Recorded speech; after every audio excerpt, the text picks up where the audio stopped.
I'm here today with Jed Diamond, one of the leaders of the men's movement. I've known you for 30 years at least.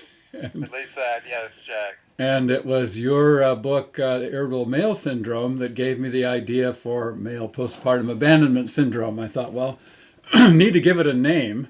And actually, when I first heard the title of that book, it was a, a rude awakening for me because it was taking place and I had a name for it. So um, I'm really appreciating your willingness to share some about your experience of male postpartum abandonment syndrome. And Yes. how would you describe it occurring for you? And then I'll ask how you've dealt with it over the years. Well, there really were a number of times in my life where this was present, and really until I read your book and your article, I didn't have a name for it. But for me, when I was first born, my mother was very frightened that my father would drop me or would somehow not know how to handle a baby. So she basically kept me away from him. Her view was, don't touch him. You can't hold him. He's, you'll mess it up. So I, in the early years, I didn't have much physical contact with my father because my mother was afraid something would happen to me. And when I was 5, my father got increasingly depressed. I don't think it was just not connecting with me, but with life. And when I was 5, he tried to take his own life, and Wow. he was then hospitalized and was then physically gone from my life. So then I grew up basically without a father, and I, again, didn't realize what an issue that was for me. But I grew up, hungering for the father love that I didn't have, and I think my mother also then had to go out to work pretty quickly. So I was, grew up with daycare and didn't have much, connection with her that I needed. So that was kind of my early experience. And then when I grew up and had a son, it never occurred to me that as my wife started paying, just the natural attention to our newborn son, and I felt excluded. I felt like it was Sure. mom and the boy, and I didn't have a place anymore. And then I felt guilty and ashamed that I would feel that way because this is our son. And of course she, wanted to love him and pay attention to him. But again, it kicked up all these unconscious, feelings of loss and abandonment. And luckily, I was able to talk a bit about it. We went to therapy for the first time, and a pretty sensitive therapist was saying, in a sense to both of us, that we were both, how could I be feeling this way? My wife was kind of incensed. How can you be jealous of, or feel excluded from our son? This is our baby, and of course we give him love. And the therapist was very sad. He said, well, have you ever seen Jed this emotionally distraught? And I was just feeling, this whole combination of feeling scared, feeling abandoned, feeling angry, feeling frustrated. And my wife said, no, actually, I've never seen him this way. And so he was able to guide us to say, you can still take good care of your son and still be involved, but, your husband needs your attention as well, so don't forget about him. Wow, yeah.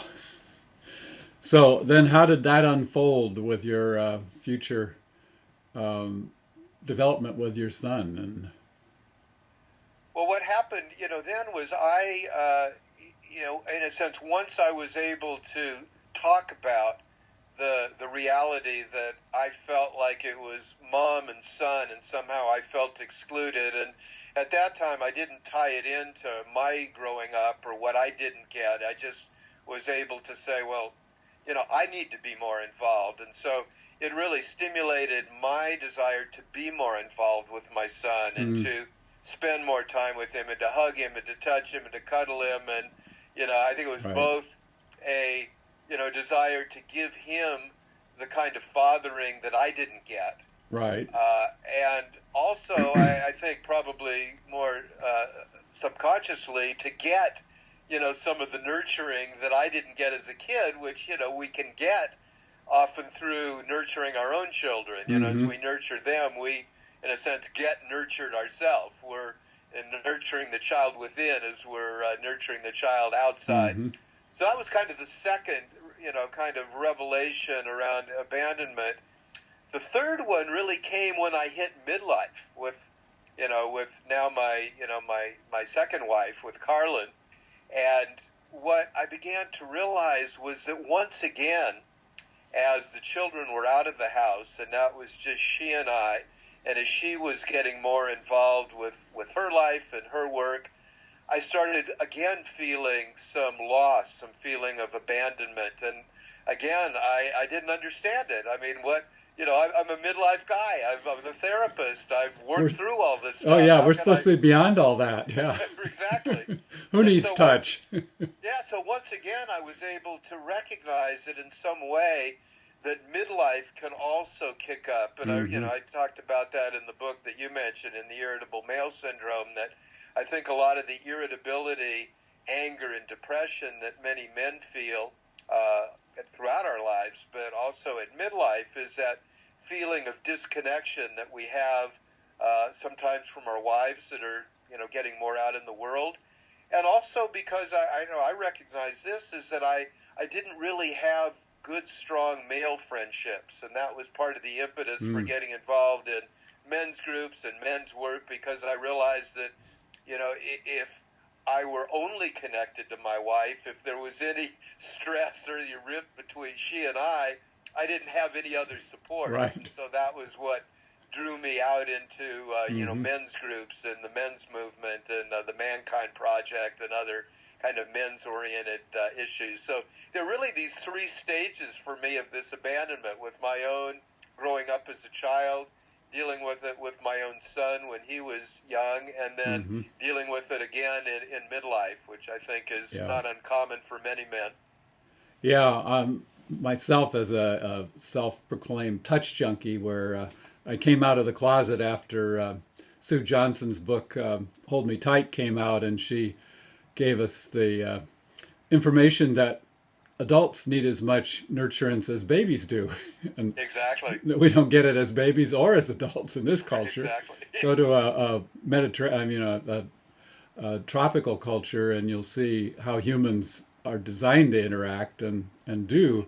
But these northern climates, I guess, living indoors and all the separation that goes with the northern European culture, we've forgotten that. So it's interesting. Your dad himself, it sounds like, experienced MPAS with your mom cutting him off and him eventually leaving through emotional disconnection, which is classic, one of the classic ways. So, Yes. well, you're a classic case like me, and I appreciate your telling me all these details. So, any closing comments you want to make?